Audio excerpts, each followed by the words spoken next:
some very fascinating data that has come now. 112 aspirational districts जो आपकी सरकार ने आइडेंटिफाई किया था, और ये 4 राज्यों की चर्चा करें तो उसमें 81 असेंबली सीट्स ऐसी हैं जहां ये 26 डिस्ट्रिक्ट्स में आएंगी, जहां भाजपा जीती है 52 सीट्स, और 2018 के कंपैरिजन में आपका सिग्निफिकेंट ऑलमोस्ट डबल हुआ है नंबर।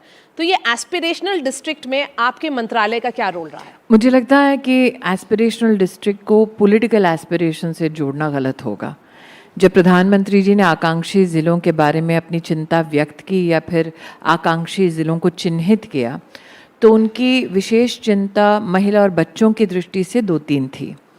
एक, माता मृत्यु दर, मतलब बच्चे को जन्म देते वक्त माँ का देहांत ना हो, ऐसी व्यवस्था हम लोग करें, जिसका मतलब कि क्या हम महिलाओं को इंस्टीट्यूशनल डिलीवरी, मतलब अस्पताल में बच्चे को जन्म देने के लिए क्या प्रोत्साहित कर सकते हैं। दूसरा, प्रधानमंत्री जी की चिंता थी कि 6 साल से कम उम्र के बच्चे, हम जानते हैं कि 85% बच्चे का जो मानसिक विकास है, मेंटल जो एक ग्रोथ है, वो सबसे बढ़िया होता है 6 साल से कम उम्र में। प्रधानमंत्री जी की ये चिंता थी कि क्या वो बच्चा हृष्ट-पुष्ट है, पौष्टिक आहार अथवा पोषण की दृष्टि से, न्यूट्रिशन की दृष्टि से क्या उस बच्चे के पास सारी सुविधा है या नहीं है। तीसरी उनकी चिंता थी एकेडमिक ड्रॉप आउट, स्पेशली लड़कियों की। तो क्या बेटियों की पढ़ाई की व्यवस्था वहाँ पर, स्किलिंग की व्यवस्था, क्या हम ढंग से कर पा रहे हैं या नहीं कर पा रहे।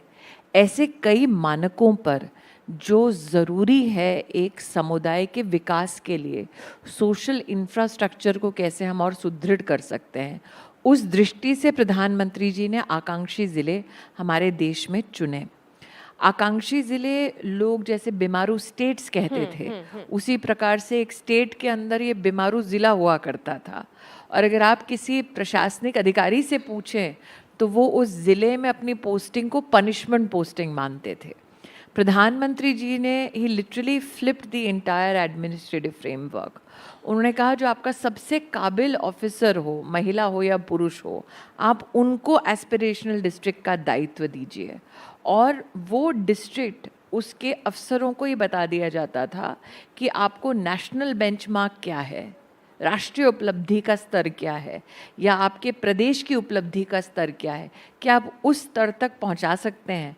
तो एक कोलैबोरेशन लेकिन कंपटीशन की भावना ब्यूरोक्रेट्स में भी जागृत हुई।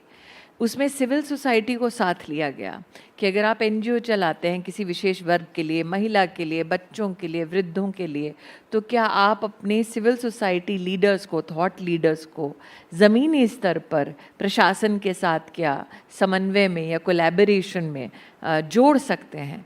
तो मुझे लगता है मारिया जी, आज की ये हेडलाइन किसी पॉलिटिकल विश्लेषक के लिए बहुत ही सुहावनी होगी। सिंप्लीफाई की होगी उन्होंने कि मोदी मैजिक किया है, बस एस्पिरेशनल डिस्ट्रिक्ट में इतनी सीटें बढ़ गई।